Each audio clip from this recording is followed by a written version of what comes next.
Keeping guests and employees safe and understanding ownership rights are always important topics to talk about. I'm Ralph Tiergart, and I lead education at AAHOA.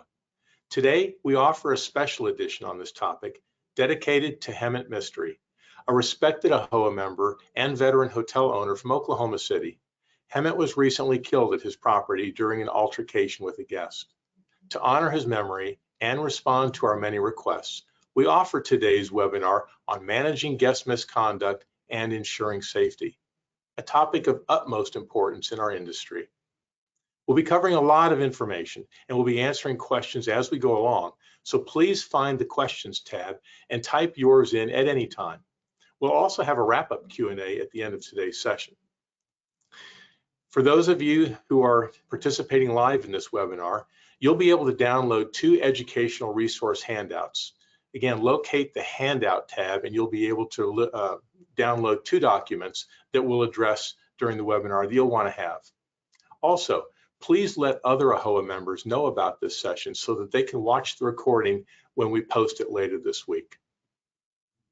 I'm joined by our guests, Todd Cedars of Petra Risk Solutions and Pooja Mehta of DPA Attorneys at Law. Pooja is also chair of AAHOA's Education Committee. Pooja, why don't you tell us a little bit about yourself, please? Good afternoon or good morning for my Pacific time members. I'm Pooja Patel, as Ralph mentioned. Today we've got a great session planned for you to address guest misconduct and ensuring safety. Some background on me. I am the chairperson for the Education Committee this year, so we are dedicated and committed to bringing the best education to you this year. And I'm also the managing attorney of DPA Attorneys at Law. My background is owning and operating hotels myself with my family, and now I'm an attorney who represents hotel owners with their legal needs. So I'll turn it back to you, Ralph. Pooja, thanks for that. Todd, why don't you tell the group about yourself? Hey everybody, how are you? Thanks for inviting me to this webinar. My name's Todd Cedars. I work with Petra Risk Solutions, which is a national hotel insurance brokerage firm. We insure approximately 4,000 hotels across all 50 states. I oversee our risk management department and loss control. I'm a retired policeman of 25 years with the city of Anaheim in Southern California. What's Anaheim famous for? Disneyland, and I was the Disney cop for many years and worked the resort area, hotels, restaurants, businesses, in the amusement park. I retired early because I started early at 21 years old, and I was able to retire at about 45 years old, and I went to work for corporate Marriott, and I ran 8 of their hotels in Southern California as an area director of loss prevention. Love the hotel business, love the owners, love the employees. Didn't like the guests that much. So after several years there, I went to work for Petra. Petra was looking for a hotel safety and security expert, and I've been with Petra now 22 years. So this is an area that's really near and dear to my heart. My son's a police officer here in Southern California. I worked with police at the hotel when I was the director of loss prevention. I know what your challenges are, and I'm here to hopefully help you manage some of those. Todd, thanks. Well, there's no better place to get started than the basics. Yep. Well, thank you, Ralph. So let's talk about the basics a little bit. And what I want to point out is everything we're going to discuss today does apply in all 50 states. So it doesn't matter where you're at. These are all general principles. The police manage things the same way in every state, every city. Hotel operations are pretty similar all across the nation. So all of this does apply nationally. And the purpose of this today is I want to have you build confidence in understanding what your rights are as a business operator and how the law works and some terminology and things. So I'm making you the smartest person in the room, because pre-COVID, if you had a problem, you'd call the police would respond pretty quickly. They would sit you down, they would tell you what your options were, whether the elements of a crime have been committed or not, and can you make an arrest or can they make an arrest? And post-COVID, because of the anti-police, the very progressive politics that have gone across the nation, the police departments are all horribly undermanned. They're not responding as quickly as they could. They're not responding on certain crimes, depending on how badly their manpower is and the politics within their city and county. So I want you to have the confidence to be able to address bad guest behavior. And then when the police show up and they may not be eager to help you, you at least understand the basics so that you can persuade them to take more action than maybe they're offering at the time they show up. So remember that hotels and businesses are private property, and I can't stress that enough. You're open to the public, but it's not public property. It's private property, and it includes your parking lots, and they're for the exclusive use of guests or anybody else that you authorize to be there. So you have complete control. Why? Because it's private property, and you're an agent for the owner or the owner, and you get to control it. It's just like your house. A guy can't just walk in your front door from the street and sit in your living room without your permission. Why? Because it's private property. So is your hotel. You do have house rules. Basic house rules at most hotels are no cooking in rooms, no loud music, no pets, no smoking. These are all house rules. They're not necessarily laws or crimes, but because it's private property, because you own it and control it, you get to decide what your basic house rules are. And if you invite people in to stay and offer them a service, but they don't follow your house rules, then you can ask them to leave. Why? Because it's private property and you're in charge of that property. So you decide whether somebody can stay or not based on their behavior, payment, all of that type of stuff. Hygiene. If they're, damaging your property due to poor hygiene, you can ask them to leave. There's many reasons why you can ask somebody to leave. Homeless people, skateboarders, parking lot is also private property. So know where your property boundaries are. If you share a parking lot with another business, know where those boundaries are, and you can ask people that aren't guests or have no business at your hotel or business to leave. They don't get to park there. They don't get to do whatever they want out in your parking lot. And I want you to understand that private property cancels any and all arguments, period. It is the ace up your sleeve. You can play it whenever you want. You don't have to have a constitutional conversation with a guest who identifies themselves as a lawyer.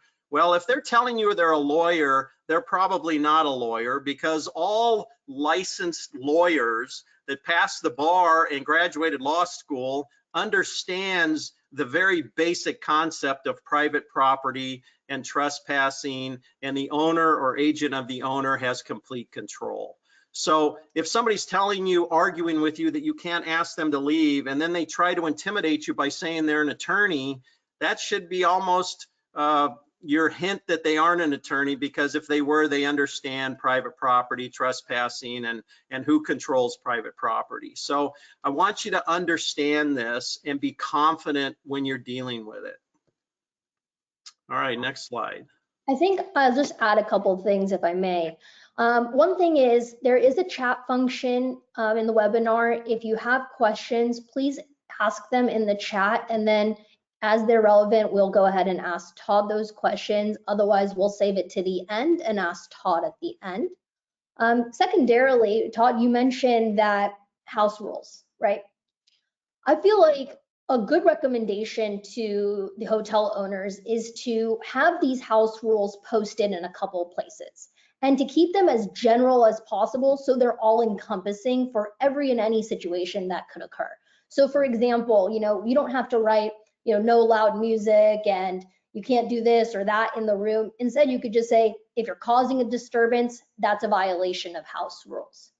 And I'd recommend that you guys post these house rules, one at your lobby area, if you've got a sign posted there, so that way, anyone that is visiting your property knows. And then secondarily, if that guest is actually checking in, if you can put that on your registration card, then that also will be useful for you later in case you have to kick them out. They've signed that registration card, understanding the different house rules that you have. And when they are in violation, you can point out that they're in violation, and now you can start trespassing procedures per Todd's instructions.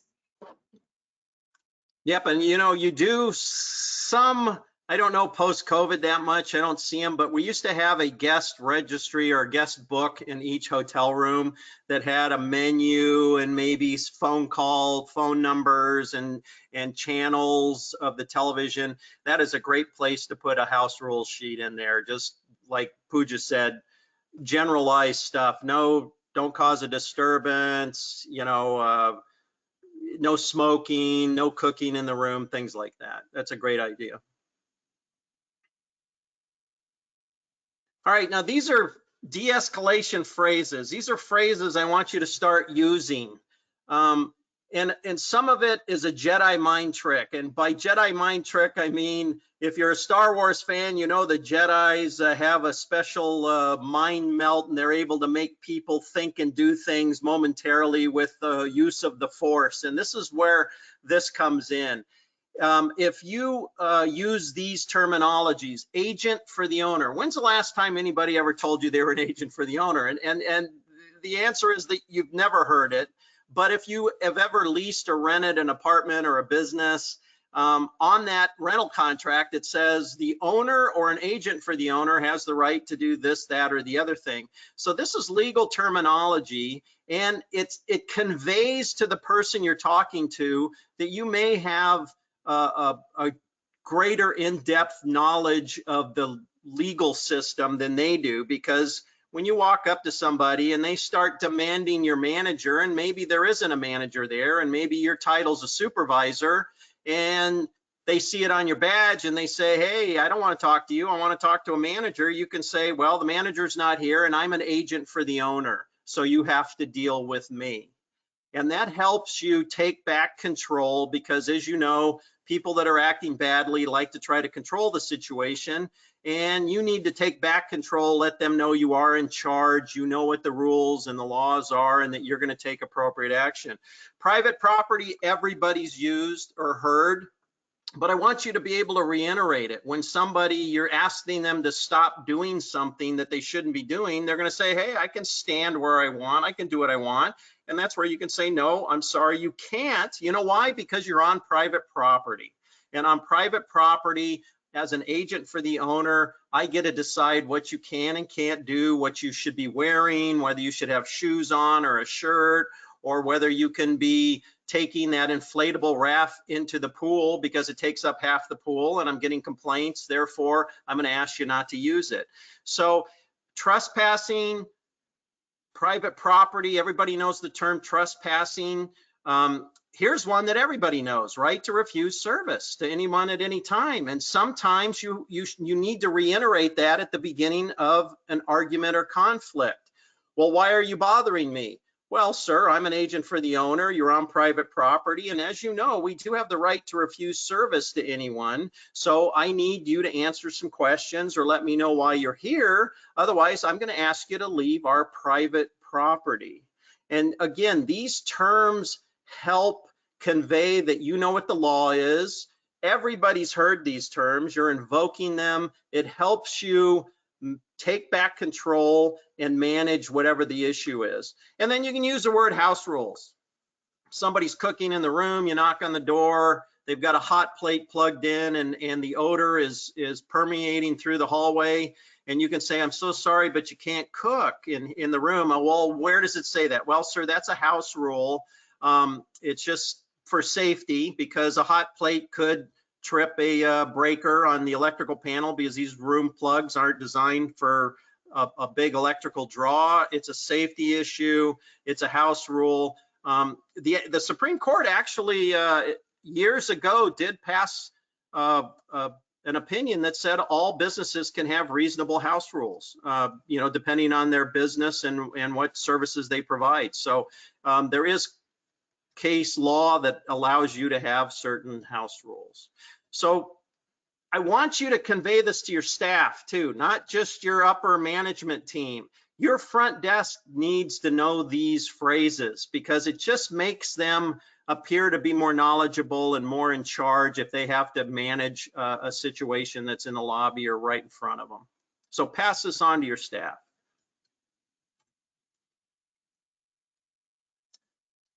Take action early, and I can't stress that enough. You know, if you go to security classes and training, everybody will tell you that the best security is customer service. Crooks that are doing things illegally, homeless guys that are trying to sneak in the back of the house to steal food or linens, they do not want to be noticed. And so the best thing you can do is if you see somebody that just doesn't fit, or they've been loitering too long, or they're looking around like they don't know what they're doing, walk right up and greet them and good morning and how's your stay, and boy, look at that weather today, it's going to be a hot one. And then you say, are you a guest? And that's the best way to walk into finding out what somebody's doing. You're friendly, you're asking them questions, you're being warm, and then you're getting to the nitty-gritty where you can start asking, you know, I've noticed you standing here, can I help you find something? Are you looking for someone? And now you make them answer questions. And if they try to dismiss you, well, that's probably somebody that's not doing what they're supposed to be doing. And now you can stiffen up a little bit and say, well, sir, as a matter of fact, this is private property and I've seen you loitering over here. Are you a guest? If you're not a guest, why are you in the business? And if you can't give me a reason why you're here, then I may ask you to leave the property because it's private property. And well, who are you? Well, I'm an agent for the owner, and this is private property and we have the right to refuse service. And we've had some issues in the past here. And so we've increased our security, and I noticed you over here and I'd like to have some answers to my question. And if they don't want to answer your question, then you walk them out the door if you need to. And your guest service scores are going to go up because you're getting lots of employees being very friendly to people. But if they're up to no good, they'll turn around and leave because you've now looked them in the eye and you know you can identify them. So chat up suspicious looking people, and I can't stress that enough. It's good for customer service. It's a great way to make sure that criminals aren't you know, doing their crime. And you know, go be friendly and warm with people, ask some questions, and if they appear not to have any legal business there, then you start asking more questions and maybe ask them to leave. We need to be a lot more assertive on parties, bad behavior, and noise. Pre-COVID, we used to give lots of warnings, and then sometimes, you know, we would warn them at 8 p.m. and then at 2 a.m. all hell would break loose. And then at 2 a.m., do you have the same staff on duty that you did at 8 p.m.? And the answer is no. And now it becomes a big problem because you have 2 night auditors and that's it. So in my opinion and my experience over the last 5 years now is if the behavior is really bad, we don't give any warnings, we evict or we shut it down with a last and final warning. And then if they violate our warning, it's an immediate eviction or call the police or whatever is appropriate. And parties and noise complaints, you can tell if it's going to continue. If it's just a few people talking loudly and you ask them to quiet down, generally that works. But if you've got 10 people in a room, they're playing music, they're drinking beers, a warning isn't going to suffice there. And you're probably in violation of a fire code because you have too many people in a guest room. You can use that as an excuse. You can be warm and friendly and move them all downstairs to the breakfast room or the front lobby so that you get them at least off the floors so that the noise doesn't compromise other guests. But I recommend that you be very aggressive and assertive on problems and get them taken care of as much as you can. And then you got to stop worrying about social media. You know, TripAdvisor, all of those. I hear that constantly from my hotels. Well, we have to be careful. No, you can bend over backwards, you can refund, you can give free rooms, and they can still write a bad review on TripAdvisor. So, you know, it's better to take care of the problem. All of these platforms allow the hotel or business to reply if they have a negative review. So you reply, you say, hey, I remember you, and you were having a party in your room and that violated our house rules, and we asked you several times to stop and you didn't, and therefore that's why you were asked to leave. And remember, most people don't read the 1s and they don't read the 5s. They read the 2s, 3s, and 4s, and most people are smart. They know if somebody you know, got in trouble and now they're giving you a 1-star review. But you got to manage the behavior, because you have a legal duty to manage it. Once you have knowledge of an unsafe or dangerous condition in the hotel, you must take action to provide a safe environment. And a lot of times you get calls and you decide to look the other way, and then it turns into where somebody gets hurt and now it's a lawsuit. Whereas if you would have responded earlier and more aggressively, we wouldn't have the injury, which now triggered the lawsuit. So remember, everybody's got to comply with your rules. Otherwise, because it's private property, you ask them to leave. That's your right. It's private property. The minute you don't want somebody there, it's trespassing, and you can ask them to leave. Todd, you mentioned to be assertive, but also be aggressive. Where's the line between the two? Yeah, that's the tough one. I mean, you take a 22-year-old front desk supervisor or a 50-year-old, you know, general manager that's been in the business 30 years. You know, there's so much of a difference in how they would handle something.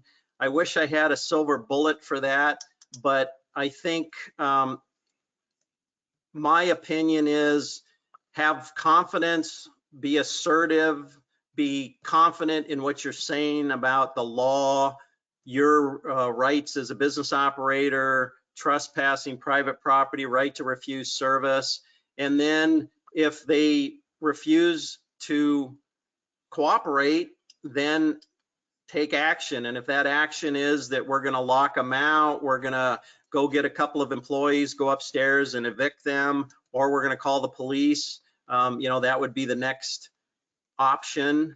We're going to talk a little bit about violence and things like that, where you got to really read the room, and everybody has a different level of reading the room. I mean, I was a policeman 25 years, so I tend to see aggressiveness, physical aggressiveness, much sooner than, for instance, my wife would or a neighbor would, because I'm keyed in on that. And you got to be careful, and you've got to give yourself space to get away or respond if there's going to be a problem. And you got to stand by what you're saying and say it with authority and hope that the person backs down. And remember, in most cases, how do you deal with a bully? Bullies love to bully the people that allow them to be bullied. And the minute you push back on a bully, where you, and I don't mean physically push back, but I mean you verbally say, no, you're wrong, I'm sorry, this is private property, you can't do what you're doing, I'm telling you you can't do it. Well, I'm an attorney and you can't make me stop. Oh, no, yes, I can make you stop. It's called private property. I'm an agent for the owner. I'm telling you what you need to do, and if you're not going to do it, then you're going to be asked to leave the hotel. And that generally works when you stand your ground, you're confident in how you present it, and you're pushing back on the bully, so to say. I think the key that you just said is the ability to have that kind of confidence to where you are perceived as someone speaking with authority comes from preparing and learning the phrases that you're teaching us here today, because those magic phrases and keywords and things like that suggest that you do have knowledge and you do have authority and you can speak confidently, which does not have to be aggressive or assertive, but it does need to be responded so that you can get control back, which I think is where you're going on this slide. Yep. And here's another phrase. Hey, it's a crime to refuse to leave private property, and it is. this is private property. I'm an agent for the owner. I'm asking you to leave. If you fail to leave, you're committing a crime. And what's that crime? It's trespassing. So it is a crime. And I want you to be confident and understand under all circumstances, it's a crime if you fail to leave private property at the request of the owner or the agent for the owner. That is a fact. It's also a crime to threaten somebody with force or violence or to fight in public. That is illegal in all 50 states. You cannot walk up to somebody and challenge them to fight. You can't use force or threat of force. That's against the law. It's a crime. What my favorite line is that I love to tell hoteliers is guests don't tell you how to run your business. And I get calls all the time from seasoned veteran general managers who say, hey, this guest is demanding that I refund because of a situation that we can't verify ever happened. And I say, well, why don't you just tell them no? And they go, well, yeah, oh, thanks, Todd. I'll just tell them no. And I laugh because a guest can't come up and demand that you refund this and you pay for their car and you pay for this because you inconvenienced them there. And they can't tell you how to run your business. And we all bend over backwards for guests. That's part of the hospitality industry is we provide service, and anything that we screw up, we usually fix. And then the guest gets a little cocky and starts demanding you fix things that you had nothing to do with, that the hotel had nothing to do with. And that's when you've got to say, stop. I'm sorry, I'm not going to do that. And if you don't want to stay here anymore, I'll make arrangements down the street for you. We'll call around. When I worked at the Marriott, I found that when I had a Marriott, especially a rewards Bonvoy member, make all kinds of threats to me that, you know, he's a platinum, he's a titanium, and I would just simply say, hey, look, it doesn't look like you're enjoying yourself at my hotel, so let me make arrangements to send you somewhere else. And I can tell you that frequent stay person doesn't want to leave their frequent stay program. They want the points. They like to jump up and down, but the minute you call their bluff and you say, this just isn't working out for us, and I don't want you to be miserable. I don't want our employees to be miserable. So let's send you somewhere else that you can go and you know, be happier. I don't want you to be unhappy here. And generally that calms them down pretty quickly. You know, they quiet down.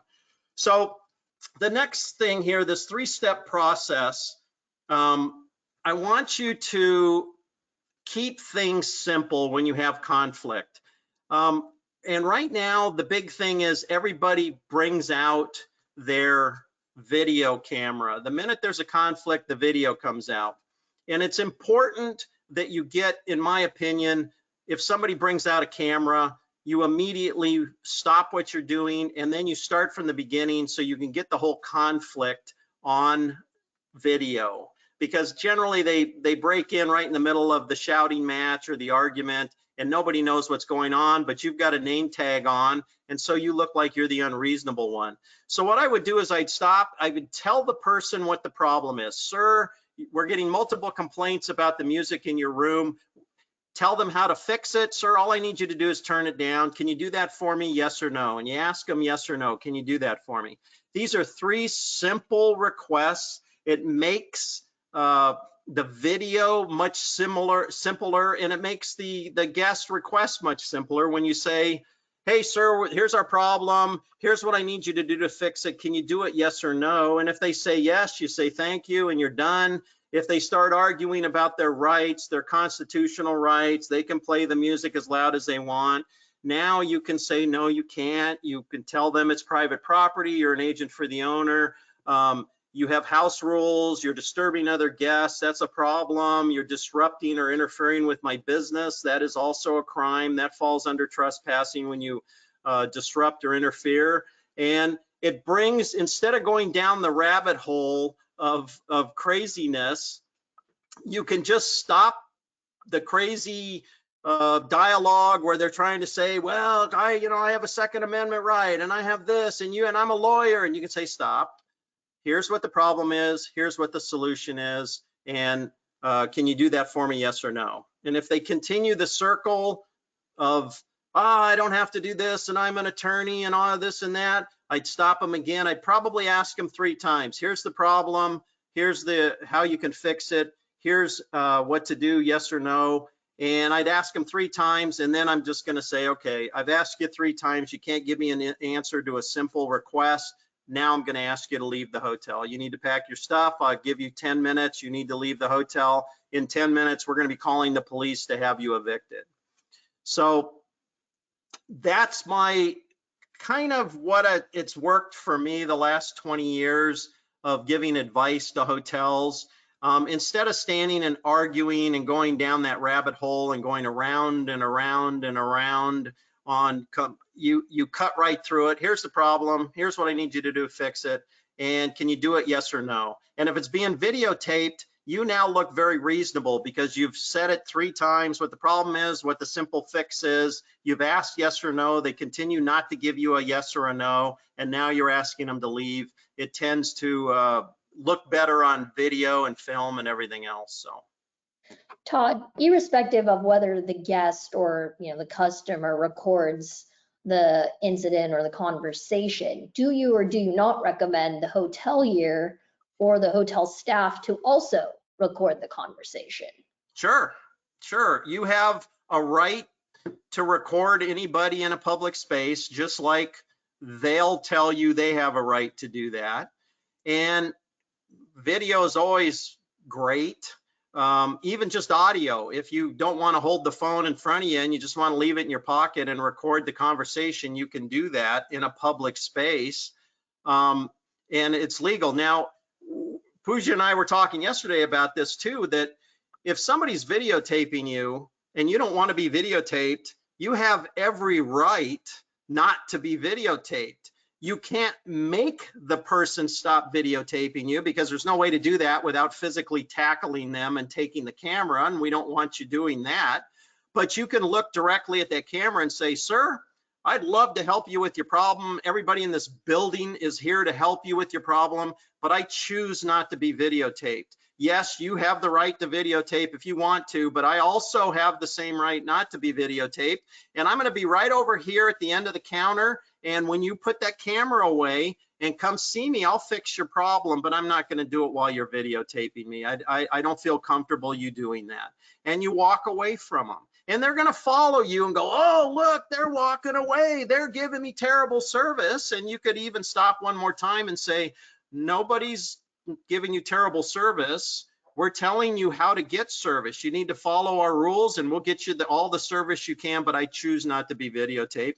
And then you just disengage and you don't talk to him anymore. And if he continues to disrupt the lobby, disrupt the front desk, yell and scream at other guests, now it's an eviction. You've got lots of reasons now to kick them out because they're interfering, disrupting, or delaying your business. So this is a more sophisticated conversation with your senior management team because you put a 18, 19-year college student, in that situation and have them arguing with somebody who's videotaping you. It probably isn't going to go well, but you get a more seasoned, veteran, experienced hotel manager. They might be able to manage it a little bit better. Yeah, and I think I'll add a recommendation, which is if you can have this conversation with the customer, in the lobby, and you've got cameras that are able to record audio as well, well, then you've already got security footage recording while this incident is occurring. And thereafter, you can go back over the footage, screen record it, save it in your records in case an issue arises later on, or a lawsuit. Yeah, and here's another Jedi mind trick. Conversation with the customer.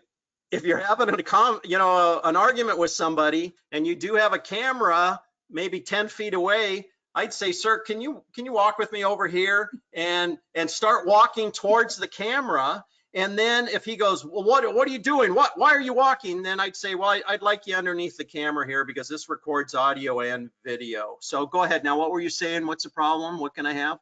So you can use that as intimidation again, smoke and mirrors. Now he's thinking, oh my God, now I'm being recorded. And even though I may be recording, now I better watch my P's and Q's because they have video too. But again, these are like I said, Jedi mind tricks where, well, let's use these little things that'll make people a little anxious or maybe a little nervous, that'll help, that'll be to our advantage. Yeah, and I think signs at the lobby, signs around the property that there is surveillance, that you are being audio recorded is also another great Jedi mind trick so that guests don't It's think that actually they can take kind of advantage. required in some states. It might be required that you just have a sign that says you're under video surveillance. So Mhm. excellent. Okay, trespassing. Let's talk about that. Now that's the one that's the biggest one because of with the homeless people, maybe kids that are trying to sneak in and use your pool, things like that. I want you to understand, and again, this is so you have confidence in managing this stuff. Most city attorneys or prosecutors have very specific requirements that all elements of a crime be documented properly so that they can pursue a criminal complaint against the person. So these requirements apply to all states. If you're going to try to arrest somebody for trespassing, you have to show the exact date and time of the person that gave the admonishment of trespassing to the trespasser. So it could be a homeless person who every day tries to sneak in and you catch him every day. Well, you need to tell that person in no uncertain terms that they are no longer allowed on the property, and you only have to tell them once, but you got to be specific. Date and time, this is the employee. I told him specifically he's trespassing, he's no longer allowed on the property. If he comes back to the property, he's subject to arrest by the staff at the staff discretion. And you have to write this down and have it available, because if this guy comes back 2-3 weeks from now, what's he going to say when you call the police? The first thing he's going to say to the police is, nobody ever told me not to come back. I don't know what they're talking about. And so therefore you have to have proof, date, time, even a photo. Let's take a picture of them as you're walking them off property. And then what we have here in our handouts on today's webinar is we do have a trespassing form, which we'll get to, but I want you to understand a city attorney needs date, time, employee, what the employee told the person. If there's a photo of the trespasser, even better, because now he can't say, hey, I've never been on property. And you record it because later you may need it. So there is a trespassing form that we're going to show you. And remember, if you want to take a picture of somebody, they don't have to agree to it. As long as you're in a public space, parking lot, front lobby, a banquet room that's open to the public, you don't have to ask their permission. You can just snap their picture, then you email it to yourself, you print it out, and then you add it to a form. And I'll show you the form here. And this is in your handouts. And this is what it looks like. Now, this is for somebody that you've had to escort off property multiple times, kids, homeless people, somebody jumping in your pool, neighborhood kids that keep sneaking in. And it can be used for a guest too, that you finally evict out of a room for bad behavior, violation of your house rules, or interfering, obstructing your business. And you fill this out where my picture is there. You put that person's picture, you got all the date and the time, the hotel employee, you got names, physical descriptions, anything that you might have. And then there you have the statement that should be read to the person going out. Now this one is for California, and you just simply say, hey, the hotel's private property, you're no longer allowed here, must leave immediately. If you refuse to leave, you're trespassing under California Penal Code 602 and subject to arrest. You cannot return to the property at any time in the future. If you do return, you'll be arrested for trespassing at the employee's discretion. Now, it doesn't have to be these exact words, but similar to, and you'll see in the handout, there's a section you would add your state trespassing section in. Every state has a trespassing section. You don't need the exact minor subsection. You just need the general section. And now when you give this to a policeman when he's making an arrest, or you're making a citizen's arrest, and we'll talk about that in a minute, for trespassing, this is all the things the prosecutor needs to make a case and to file a charge of trespassing against an individual who's a chronic trespasser. So make sure you download those handouts, from the webinar, because they are very helpful in managing homeless and other chronic trespassers. It gives you a tool to use down the road, and you may not call the police all the time, but you may fill out 3 or 4 of these to show a pattern that over the last month, this person's been caught in a hotel 3 or 4 times, and here's my proof he's been caught 3 or 4 times. And now we would like prosecution because he keeps coming back. And now you have written documentation of that.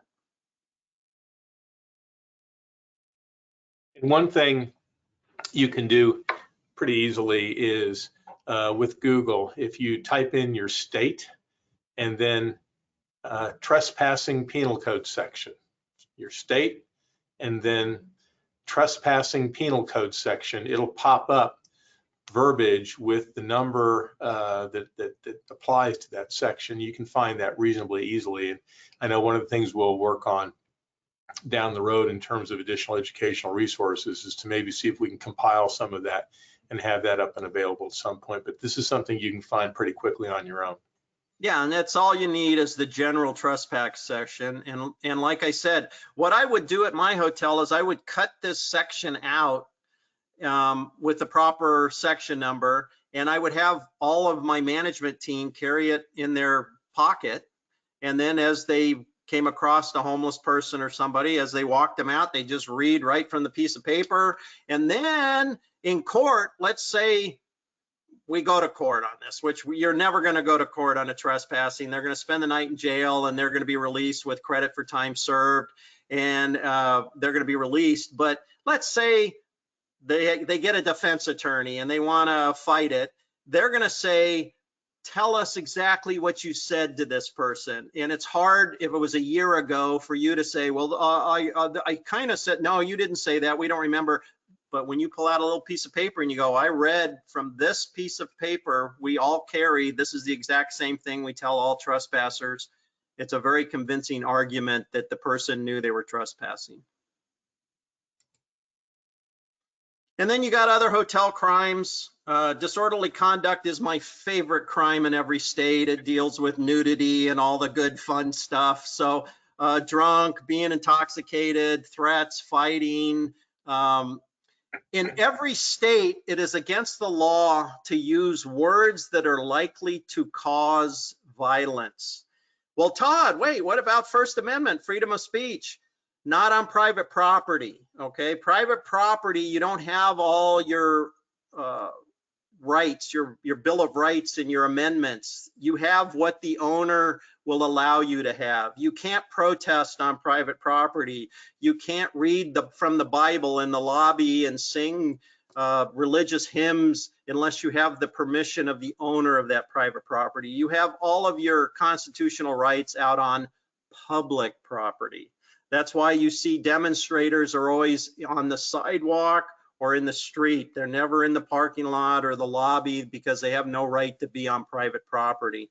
So somebody yelling the N-word or using other derogatory terms that are generally, accepted as being unacceptable, you can go over and say, you got to stop using the N-word. You need to comply with what I'm asking you to do, or you're going to be asked to leave the hotel. And if they say, well, First Amendment, you say, no, I'm sorry, you don't have First Amendment here on private property. And your conduct is disrupting other people and causing a disturbance, and those are all separate crimes too. And here's the problem, here's the solution. Can you do that, yes or no? And that's how we manage that. Theft, obviously, they steal something, credit card fraud, identity theft. Every state has a defrauding an innkeeper, or they also call it theft of service. So it might not be under defrauding an innkeeper, but it might be under theft of service. That's the dine and dash sections at restaurants. You can't eat and run. Hotels, you can't get a room and then fail to pay. That's theft of service. You have vandalism, graffiti, breaking a potted plant, punching a hole in the wall. And then assault and battery, which we all know. And I want you to understand on assault and battery, which is kind of interesting.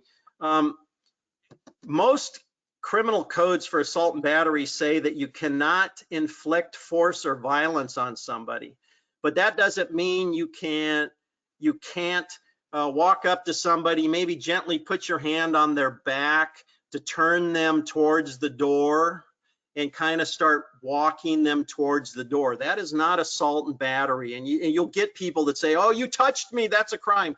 No, touching you is not a crime. It has to be touching somebody with force or violence as a general rule. Yes, you probably shouldn't be walking up and touching somebody, but if you have an intoxicated person or somebody that's maybe having a mental breakdown, sometimes a gentle hand on the back of their arm to kind of turn them and get them walking towards the front door, that'll work too. And again, you have to have the confidence and experience to be able to do that. But I want you to understand that just because somebody's touched, it isn't a crime. Okay, next. Well, So Todd, I'm going to give this to you use it, touching, pun intended, I guess you just used it, but you know, we live in a time where violence is all around us, and you know, while we can read that violent crimes are declining, violence is actually not. And in fact, there are a lot of studies out there showing that you know, generation after generation are experiencing people who are angrier, and that conflict-related deaths continue to be outcomes to violence. The other thing about violence is it can be cultural, and I think we see this in a country like ours all the time when we have such a melting pot of cultures, that culturally how people respond to aggression, to violence, may be different from culture to culture. And so you shouldn't assume that when you're talking to anybody or dealing with somebody where an aggression has escalated to more than just someone being assertive, that violence is always there as a possible outcome to that. And in fact, I think we just saw from the U.S. Surgeon General, I think it was last week, a declaration that gun violence has, you know, become, you know, a public crisis. And so with violence on the rise, it's even more important to understand that as an owner, and Pooja, you mentioned, you talked about aggressiveness and assertiveness earlier. I think that people need to be mindful that while we want to be assertive, we want to, Todd, as you have said, be able to take control. There's an art form to being able to be assertive and take control and remain calm and confident in what you're saying, and not play into the aggressiveness that can quickly escalate into something that now you're in a situation you had not anticipated. Thoughts?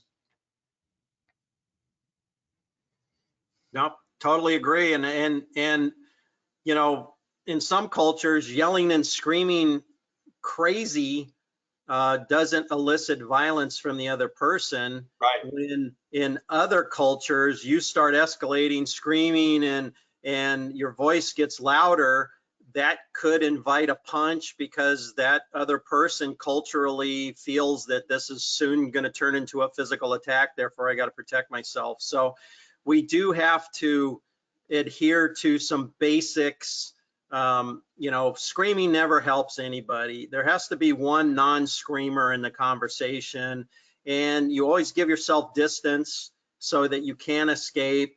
I want to reiterate that every homeless person on the planet does carry a stabbing object, whether it's a screwdriver or a knife. Every homeless person, male, female, old or young, will have a stabbing device with them. They may not be displaying it, but they have one. And it's best to, like I said earlier, you come up, you identify who you are, you reiterate private property, the fact that you're agent for the owner. Here's the problem, here's the solution, yes or no. Are you going to handle this for me? And if you're not, now we're moving to the next stage, which is asking you to leave the property, or we're calling the police. So that should be the routine, as opposed to standing and screaming or demanding this, demanding that. It should be verbally talking them, try to get it handled. If it won't work verbally, then we move to taking action, whether it be eviction or we call the police. And I think part and parcel to that, when you're in a situation and you sense or actually hear that things seem to be escalating, there are some known signs that the situations may become violent. And, you know, Todd, we have a number of these listed here, but with your experience in law enforcement, do any of these resonate with you more than others? Well, no, they're all the signs of a possible violent act that's going to occur, and you'll see it. Like I said, you look for this stuff where they're starting to spit when they're talking, they're clenching their fists, they're starting to strike out, you know, at you, whether they're hand movements. That's a sign of stepping back and getting some help and maybe calling the police and trying to calm it back down, because it doesn't look good on video. It doesn't help anybody in the lobby. And, you know, half the people watching it are going to think you're at fault. The other half are going to think he's at fault. And it's best just to always be the calming, quiet, you know, de-escalator. That's what you want to be. But when you can't de-escalate, as we've talked about before, it's good to know the people who can help you, right? Yeah, and I can't stress this enough. You got to have an active relationship. You can call the area police supervisor and have them come meet you at the hotel, buy them lunch. Cops love free food. I can't stress that enough. You call them and say, hey, I'll buy you lunch. They'll come visit. The more personal relationships you can have with the area police officers or the area supervisor, if you can get their personal email address, some will actually give you their personal cell phones, and that's just worth its weight in gold, because if you have a problem, now you can call them directly, and whether they're working or not, they can call the station and say, hey, my Hawthorne Suites called me and they said they're having a problem. Can you send a car by? So go out of your way and make these relationships. Some of your local police departments have crime prevention divisions. Call those people, have them come out and do a property walk to tell you what windows to lock and all that. But you already may know that, but you're still creating a relationship with that crime prevention officer, and you're getting his email address or cell phone number. So, and you have something very valuable to policemen, and that's a clean restroom. And I can't stress that enough. A 12-hour shift is a long shift, especially for a female cop that literally has to undress to use the bathroom. And if you have a nice, clean bathroom that's open 24/7, you can get them to drop by. We like them stopping by. Invite them in for coffee. Invite them in to watch TV if it's pouring rain or it's snowing. Provide a parking stall right up front where everybody who drives through your parking lot sees it, because criminals that are going to do car burglaries or rob your hotel, they always case the exterior first. They drive around to see how many people are there and what's going on. And if they drive by a parking stall that says police vehicles only on it, that's going to, again, Jedi mind trick. They might think, oh, wow, the cops must come here a lot. This is probably somewhere we should avoid, and they move on. And it's good for guests. Guests walk by, say, oh, look, the police must stop by here. That's great. That's good. And if you go by any Walmart, if you walk up and look at the front parking stalls at a Walmart, they actually have police vehicle parking signs there. So it's something that can maybe help you down the road. So get out there and meet them. Now, if you do need the police, is it the last resort? Why are you calling the police? It's because it's the last resort. Let's be honest. You have warned, you have talked to, you have done everything you can do to get whatever the behavior is to stop. And now you're at wit's end, so you're calling the police.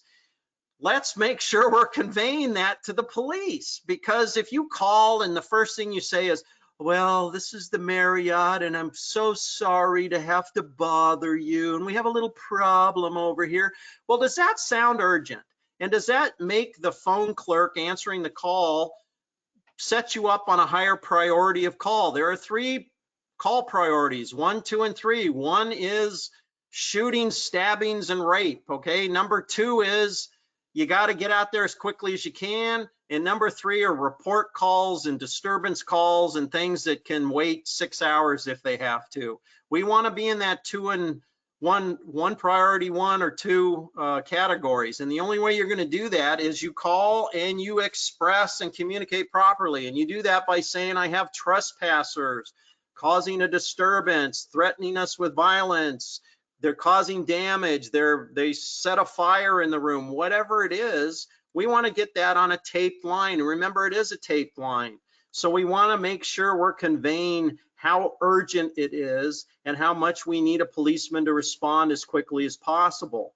And it's very important that you convey that to the police so that now they'll get out there as soon as we can. Now, what I've learned in several jurisdictions is because of the progressive prosecutors that are in a lot of areas, they don't think homeless is a crime and they think it's a social issue. So if you tell them a homeless man is causing a problem in my lobby, you will now be priority 3, and it'll probably go to a homeless outreach unit that already has 100 calls. Think about that. How many calls in a metro area do you think the police get on homeless people in a 1 8-hour shift? How many do you think? It's hundreds, okay? So they're gonna ask you, is this a homeless man? Because they've been told by the city attorney that we're not gonna prosecute homeless people. We're not gonna go out on misdemeanors where homeless are involved. And my tip is you don't say it's a homeless person, and that's not lying because you don't know if they're homeless or not. It's more truthful to say, I don't know if they're homeless or not, but we need help. We need help immediately. We need somebody out here right away. Well, are they homeless? I don't know, and it doesn't matter, and I can't tell. Please send the police as soon as possible. Don't use the word homeless because some jurisdictions are saying we're not going to respond on homeless calls. And then when they do arrive, you got to be direct and specific. You can't say, hey, can you go talk to the guy in room 302? If I'm a policeman, I'm going to go like, great, that's no arrest, no paperwork. They just want me to go talk to him. I'll go talk to him. Now that may not solve your problem because they don't have the history that this guy has been causing problems for the last 3 days while he stayed at your hotel. So you got to be direct and specific. Hey, I want the guy in 302 out. It's done. We're done with him. He's caused a disturbance. He's threatening employees. He's threatening guests. I want him off my property. And you make the call. You get to decide. The police do not have a vote on whether somebody stays on property or not. Why? Because it's private property. You're the agent for the owner. You get to decide. If a policeman says, well, I don't think you can throw him off, then you say, wait a minute, officer, isn't this private property? I'm an agent for the owner. This is private property. Don't I get to say who gets to stay and who gets to go? And if the officer says, well, you know, they rented a room and you allowed them in, well, no, you allowed them in to follow your house rules and to use the room according to your requirements. If somebody rents a room and decides they want to take their car engine apart in the room, you have the right to go up there and say, hell no, you can't take your car engine apart up here. Well, you rented me the room, I can do whatever I want. Well, no, that's not how it works. We rent a room so you can sleep, you can shower, you can watch TV. You can't sell items out of your room. You can't film a porno movie in the room. You can't have prostitutes. You can't throw a party. These are all house rules, and I'm in charge of it because it's private property. And a policeman can't say, well, you know, they rented a room so they get to do kind of whatever they want. No, they don't. And so you tell the officer, look, private property, I'd like them to leave. And if the policeman isn't cooperating with you, because remember, trespassing is really simple, okay? Then use these phrases. I want to talk to your supervisor. Now, a veteran policeman who's trying to talk you out of taking appropriate action does not want a younger, inexperienced police sergeant to show up at your hotel and look at him and go, why am I here? This is really a simple trespass. Why aren't you taking appropriate action there, Mr. Veteran Officer? Why am I here? This is an easy trespass situation. Now you've embarrassed that veteran. He doesn't want his supervisor there. tell the officer you'll consider a citizen's arrest.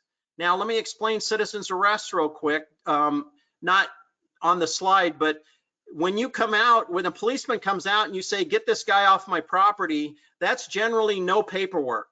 I go up and say, hey, they want you off the property, get out of here, you can be arrested. The person usually leaves.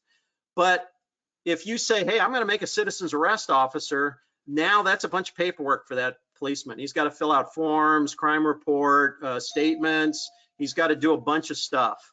And so he doesn't want to do that.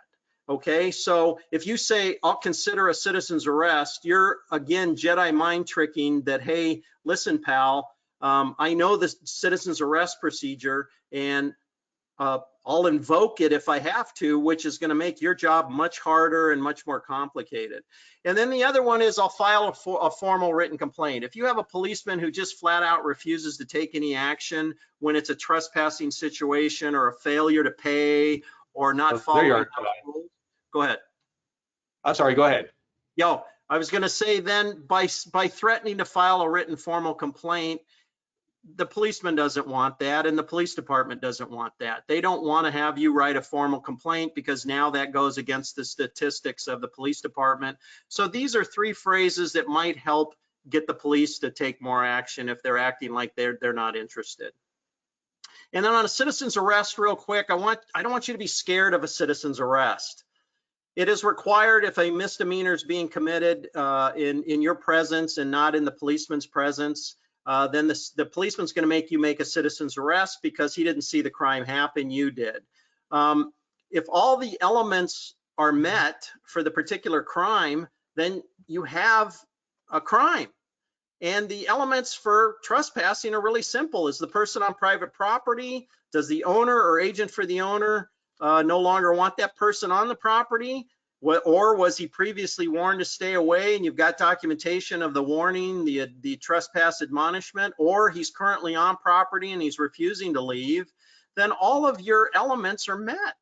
The person must leave if there is if an owner or they're on private property, they must leave. They have to leave the property. They don't have a choice. And if they refuse to leave, they're now trespassing. They can be arrested for that. Yeah, I think it's important to clarify to all the hotel owners that a citizen's arrest is not a situation where you are putting your hands on the guest or the trespasser whatsoever. It's just a matter of words that you're telling them, and filling out the correct form and saying the right things is what would qualify as a citizen's arrest. So, Exactly. You're right. And you're absolutely right. You don't have to tackle them and put handcuffs on them. All you have to do is say, hey, you're under arrest. You're under citizen's arrest. And then the policeman does everything else. yeah, and if there's a lot of the times that the police officer wants to use the word that this is a civil matter and we can't get involved. As soon as you hear that is when you should start considering a citizen's arrest, and you notify the police officer that that is something you're considering. Because like Todd mentioned, as soon as a police officer hears that you're considering a citizen's arrest, they don't want to go through the paperwork of that. So they'll be more likely to help you get this trespasser off the property without you having to proceed with the citizen's arrest. So this is a super important tool in your pocket that you've got to start utilizing. Yep, and you might have a policeman say, well, if you make a citizen's arrest, you could get sued. That is an absolute method for the policeman to try to talk you out of a citizen's arrest. Let me tell you something from somebody that's worked in 22 years of risk management at hotels. You can get sued 24/7, and every time you're open and operating, you have a billion reasons you can get sued. And a citizen's arrest is way at the bottom of the list. So that is not an appropriate argument. That is a policeman trying to talk you out of taking appropriate action because he's not willing to do it. And remember, by law in all 50 states, it is against the law for a policeman to refuse a citizen's arrest.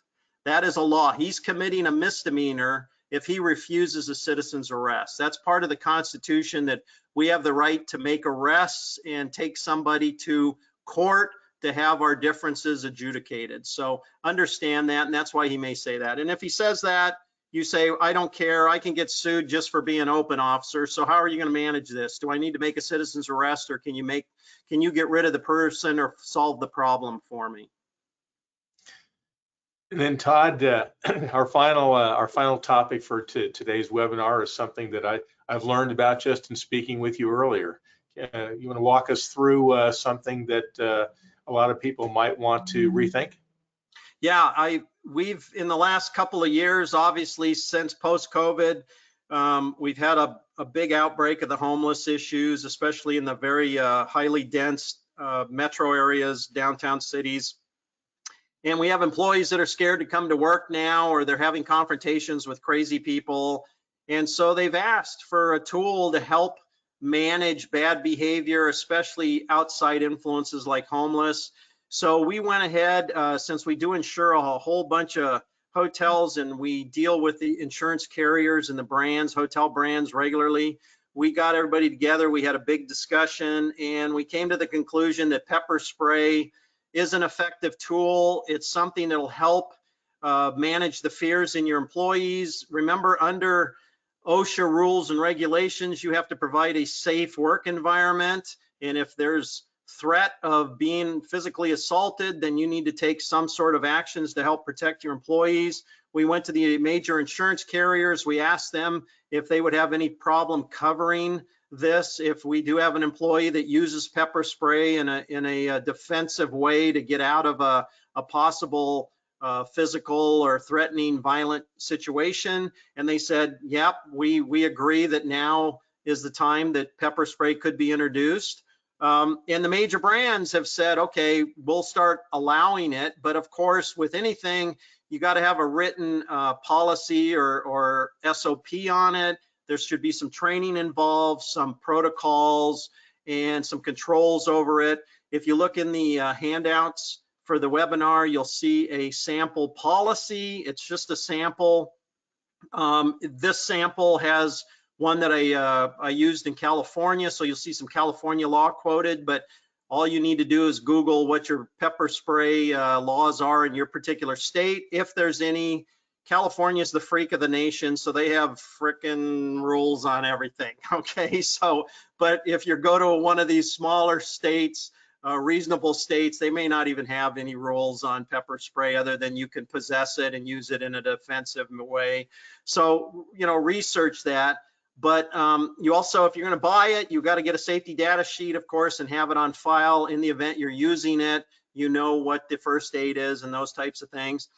And I'm telling you flat out, please hear me, you got to go check with your insurance broker. You got to go check with your insurance carrier and your hotel brand to make sure you're following all of their rules and regulations. I'm telling you that the majority of our hotels are major branded hotels, and we write a lot of insurance, so it's acceptable in our arena. It's going to be acceptable in your arena unless you have some unusual circumstances at your property or unusual insurance requirements. So you do have to research it, but there is a sample policy, and it is a tool that you can use if you feel like it's needed. And it's a very useful tool. I want you to know pepper spray is devastating, and it's not permanent, doesn't injure you, doesn't cause any problems, but it does effectively get somebody away from you quickly because it burns like hell and it's nasty. So it's a good tool if you need it. Todd, Ralph, if I may, I'd just like to make a final remark about something that's super critical, which is there is a lot of hotel owners who are feeling a lot of pressure from local law enforcement. And they feel that if we call the police, they are going to penalize us for doing so. And the more calls that we make, the more they're going to penalize us. And so Todd's slide about getting to know the police officers in your community and providing things like coffee, food, bathrooms, things that you already are providing to the guests, those are simple things that you can do to get the police on your side. And so when a problem does occur that you can't handle and you need to rely on police officers, they're going to be that much more willing and motivated to help you because you've helped them. So please make an effort to do those types of things. And here's another suggestion. I still attend the Anaheim Disney Resort Crime Alert Network. It's something that was put together by the Anaheim Police Department, and they meet monthly to discuss issues that are crime related, fire related in the Anaheim Resort area. It has become a political entity. And so now city council members come to the Disney Resort, these crime alert networks, and they want the endorsement of the Hotel Association in Anaheim, and there is one. In every major city, folks, there is a hotel association. And I can't stress how much valuable that is. You go join that, you can exchange information, but it also gives you some political clout now that if you are getting, cities that are starting to bother you about the number of calls, you can now run your own city councilman, have the hotel association all have a political action fund, band together, pick a candidate and go tell them that you can have the money and we'll vote for you. If you'll change these, demands or these requirements or these complaints that we're calling the police too much. Why are we calling the police? Because there's no law and order in the area that we're at, and that's not on us, that's on you. So you can get politically active, and you probably already have a hotel association in the area that you can join and get a little bit more aggressive with politically too. Todd, you have covered an amazing amount of material today. You must have covered it so well. I'm actually not seeing any questions in the question area. I hope everyone recognizes the value of what you've shared and took advantage to either use their phone to kind of screen cap or their computer to screen cap some of these slides. Again, this presentation will be put up on the AAHOA website for people to watch again, and I hope people will tell others. I hope if you've watched and have gotten something from this webinar that you'll tell others about it, direct them to come take a look, because there's just a treasure trove of helpful information to be able to keep your staff safe, keep guests safe, and to really protect your rights as an owner from all of what's potentially out there these days. And I think that I leave this webinar feeling a lot better about the fact that we have more rights and are probably not as assertive as we could and should be as hotel owners, because there are things that we can do and say to do a better job protecting ourselves. So thank you for sharing that. Any final comments, Pooja or Todd, today? No, I apologize. You got to see my wife. She walked by a couple times, and then I think my doorbell rang several times. So, hey, that's from working from home. So at least she wasn't trespassing. Yeah, well, thank God she had clothes on and stuff. So we're good. We're good there. I'm happy with that. So. All right, Pooja. Thanks for the opportunity. Oh, look behind you there. Yep, see there. Oh, thank God it wasn't just me. There we go. Yeah. That's good. It's time to stop while we're ahead. So thank you, everybody. Stop while we're ahead. So thank you both, and we appreciate everybody who invested the time to get something today out of today's Learning Journey series webinar, and we look forward to having you again soon and wishing everyone a great day. Thank you, everybody. Thanks.